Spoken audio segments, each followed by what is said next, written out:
क्या आपने कभी ये सोचा है कि किसी परिवार में कमाने वाले के साथ कोई कैजुअलिटी हो जाने पर उस परिवार का क्या होगा? अगर ऐसा होता है तो परिवार के सामने अनेक सवाल खड़े हो जाते हैं, जैसे कि परिवार का जीवन यापन कैसे होगा, बच्चों की पढ़ाई, शादी और अन्य जिम्मेदारियां कैसे पूरी होगी। इस घड़ी में हमें टर्म इंश्योरेंस की इम्पोर्टेंस का पता लगता है। वैसे भी आजकल टीवी में आने वाले एक एड में अक्षय कुमार यमराज बनकर टर्म इंश्योरेंस का महत्व बताते हुए नजर आते हैं। दोस्तों, इस भागदौड़ भरी और अनिश्चितता वाली ज़िंदगी में हमारी ज़िंदगी का कोई भरोसा नहीं है। जब हम अपनी कार और बाइक का इंश्योरेंस करवा सकते हैं तो क्यों ना हमें अपने जीवन का भी इंश्योरेंस करवाना चाहिए। तो दोस्तों, आज हम टर्म लाइफ इंश्योरेंस के ऊपर ही बात करेंगे, जिसमें शामिल होगा टर्म इंश्योरेंस क्या होता है, किसे और कितना टर्म इंश्योरेंस लेना चाहिए, और टर्म इंश्योरेंस लेने से पहले किन बातों को ध्यान में रखना आवश्यक है। नमस्कार दोस्तों, स्वागत है आपका पूंजी गाइड यूट्यूब चैनल पर। दोस्तों, अगर आप इस चैनल पर पहली बार आए हैं तो चैनल को सब्सक्राइब करना ना भूलें। दोस्तों, अगर आसान भाषा में समझें तो टर्म इंश्योरेंस किसी व्यक्ति का निश्चित समय अवधि के लिए एक जीवन बीमा है। यानी कि उस बीमा अवधि में अगर बीमित व्यक्ति की मृत्यु हो जाती है तो इंश्योरेंस की राशि उसके नॉमिनी को इंश्योरेंस कंपनी द्वारा दे दी जाती है, जिससे कि उसका परिवार अपना वर्तमान और भविष्य सही ढंग से यापन कर सके। टर्म इंश्योरेंस एक प्रकार की लाइफ इंश्योरेंस पॉलिसी होता है। टर्म प्लान पॉलिसी आपको अलग अलग समय के लिए भी उपलब्ध होती है, जैसे कि 20 वर्ष, 30 वर्ष या 40 वर्ष। जब भी आप टर्म प्लान लेने जाते हैं तो कंपनी के द्वारा आपका स्वास्थ्य, स्मोकिंग, जीवन प्रत्याशा और उम्र को ध्यान में रखकर ही प्रीमियम निर्धारित किया जाता है। उदाहरण के लिए, अगर आप स्मोकिंग करते हैं तो आपका प्रीमियम नॉन स्मोकर की तुलना में अधिक होगा। यदि आप कम उम्र में टर्म इंश्योरेंस लेते हैं तो आपका प्रीमियम कम रहेगा, और आप जितना देरी करेंगे आपका प्रीमियम आपकी उम्र के हिसाब से बढ़ता जाएगा। टर्म लाइफ इंश्योरेंस प्रीमियम का जो आप भुगतान करते हैं उसका डिडक्शन आप इनकम टैक्स के द्वारा एटीसी में ले सकते हैं।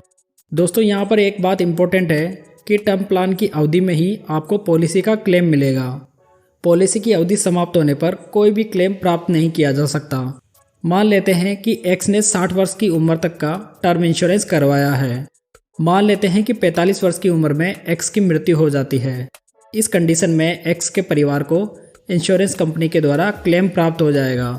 परंतु अगर एक्स की मृत्यु 62 वर्ष की उम्र में होती है तो यहाँ पर एक्स के परिवार को कोई भी क्लेम प्राप्त नहीं होगा, क्योंकि यहाँ पर एक्स ने अपना इंश्योरेंस 60 वर्ष की उम्र तक ही लिया था। आप अपने टर्म प्लान की अवधि समाप्त होने से पूर्व आपकी पॉलिसी को रिन्यू या आगे बढ़वा सकते हैं। दोस्तों, टर्म इंश्योरेंस प्लान लेना ज़रूरी है या नहीं, इसको मैं एक उदाहरण की सहायता से समझाना चाहूँगा, जिससे आप आसानी से समझ जाएंगे कि आपको टर्म इंश्योरेंस लेना है या नहीं। मान लेते हैं कि ए और बी दो दोस्त हैं। दोनों की उम्र वर्तमान में 30 वर्ष है। ए और बी दोनों के परिवारों में उनको मिलाकर 6 सदस्य हैं। साथ ही ये दोनों अपने परिवार में एकमात्र कमाने वाले व्यक्ति हैं। यहाँ पर बी ने अपनी 30 वर्ष की आयु में 1 करोड़ का टर्म लाइफ इंश्योरेंस ले लिया था, जबकि ए ने ऐसी कोई पॉलिसी नहीं करवाई। कुछ समय बाद में ए और बी दोनों की एक दुर्घटना में डेथ हो जाती है। इस कैजुअलिटी के बाद में दोनों परिवारों की स्थिति ऐसी होगी। ए के परिवार में उसकी थोड़ी बहुत सेविंग उसके परिवार के लिए पर्याप्त नहीं होती, जबकि उसके बूढ़े माता पिता अब कुछ काम नहीं कर सकते। साथ में उसकी बेटी और लड़के की अच्छी पढ़ाई और शादी की समस्या उस परिवार के सामने खड़ी हो जाती है। इस प्रकार परिवार की आय का जरिया बिल्कुल ख़त्म हो जाता है। ना कोई एकमुश्त राशि है जो इनके कुछ काम आए। जबकि बी के परिवार को इंश्योरेंस कंपनी के द्वारा 1 करोड़ रुपए का मुआवजा मिलता है, जिससे कि वह अपने बच्चों की पढ़ाई और शिक्षा की जिम्मेदारी आसानी से उठा सकते हैं। बी का परिवार बी की गैर मौजूदगी में भी दूसरों पर निर्भर न रहकर आत्मनिर्भर है। अंत में हम ये कह सकते हैं कि बी की समझदारी उसके परिवार के काम आ गई। दोस्तों, अब आप ये सोच रहे होंगे कि इतनी आसान बात को समझाने के लिए मैंने इतने बड़े उदाहरण का सहारा क्यों लिया। दोस्तों, हकीकत यही है कि हम जब तक किसी वास्तविकता को अधिक गहराई से समझने के लिए उस घटना में नहीं उतरते, हमको उसका इम्पोर्टेंस समझ में नहीं आता। अगर आप अपने परिवार में कमाने वाले हैं तो आपके परिवार के लिए आपका जीवन बहुमूल्य होता है। आपका रहना या ना रहना आपके परिवार को अत्यधिक प्रभावित कर सकता है। इसीलिए अगर परिवार के अर्निंग मेंबर का इंश्योरेंस ना हो तो परिवार को कई संकटों का सामना करना पड़ सकता है। टर्म इंश्योरेंस किसे लेना चाहिए? क्या एक परिवार के सभी मेंबर्स के लिए टर्म पॉलिसी की रिक्वायरमेंट होती है? इसका उत्तर होगा नहीं। पॉलिसी सिर्फ उसी व्यक्ति के लिए लेनी चाहिए जिसके नहीं रहने की स्थिति में परिवार की आय का जरिया समाप्त हो जाता है। अगर आसान भाषा में समझे तो 5 सदस्यों के एक परिवार में एकमात्र XYZ कमाने वाला है। इस कंडीशन में परिवार के 4 सदस्य कमाने वाले नहीं हैं, इसीलिए यहाँ पर XYZ के लिए टर्म प्लान अनिवार्य हो जाता है। अगर किसी परिवार में हस्बैंड और वाइफ दोनों कमाने वाले हैं तो दोनों अर्निंग मेंबर अपने लिए टर्म पॉलिसी ले सकते हैं। अब बात करते हैं टर्म इंश्योरेंस कब लेना चाहिए।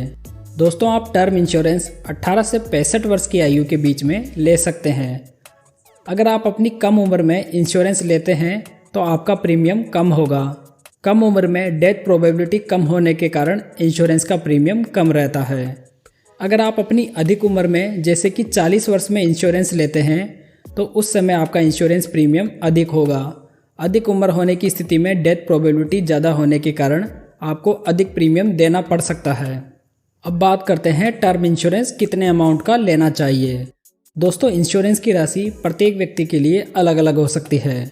इसका कोई स्टैंडर्ड फॉर्मूला नहीं है, फिर भी एक सर्वमान्य फॉर्मूला जो सभी के लिए कार्य करता है, आप उसे प्रयोग में ला सकते हैं। आपको अपनी एनुअल सैलरी का 20 गुना टर्म इंश्योरेंस लेना चाहिए। उदाहरण के लिए, अगर आपकी एनुअल सैलरी 5 लाख रुपए है तो आप 5 लाख मल्टीप्लाई बाय 20 तो आपको 1 करोड़ रुपए का टर्म इंश्योरेंस लेना चाहिए। साथ में आपको इन्फ्लेशन का भी ध्यान रखना आवश्यक है। आप 6% के हिसाब से इन्फ्लेशन को कंसिडर कर सकते हैं।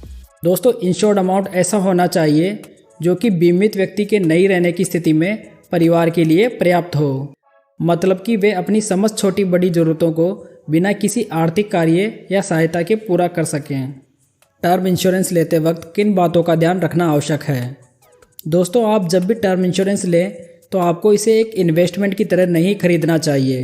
टर्म इंश्योरेंस कोई इन्वेस्टमेंट नहीं होकर एक सेफ्टी प्लान होता है, इसलिए आपको प्लान के फीचर्स के साथ में कोई भी कॉम्प्रोमाइज़ नहीं करना चाहिए। साथ में जब भी आप टर्म इंश्योरेंस लें तो उसके साथ में आप राइडर लेने का प्रयास करें। राइडर से आपको अतिरिक्त बेनिफिट मिल जाता है।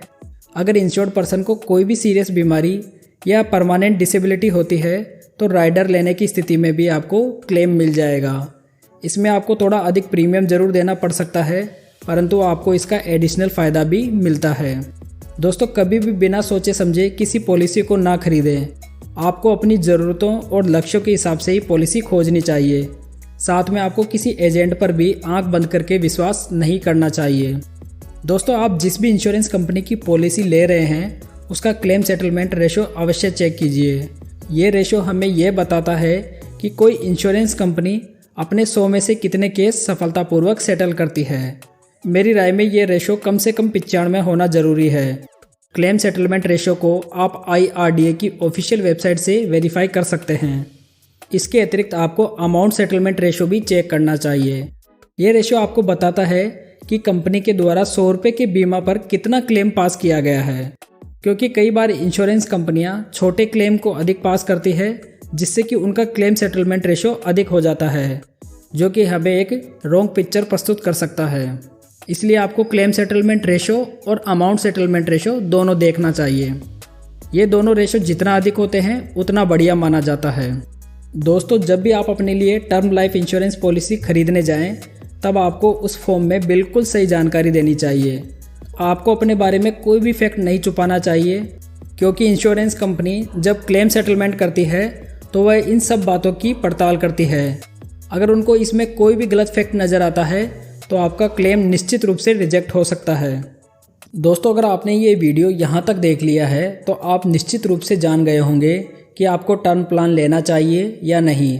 दोस्तों, मेरी राय में तो परिवार के कमाने वाले मुखिया को निश्चित तौर पर बीमा लेना चाहिए। दोस्तों, वीडियो में दी गई जानकारी अगर आपको अच्छी लगी हो तो प्लीज़ वीडियो को लाइक करके अपना सपोर्ट ज़रूर दिखाएं। यदि आपके कोई सवाल या सुझाव हैं तो आप मुझे कमेंट बॉक्स के माध्यम से बता सकते हैं। तो चलिए दोस्तों, फिर मिलते हैं एक नई जानकारी के साथ।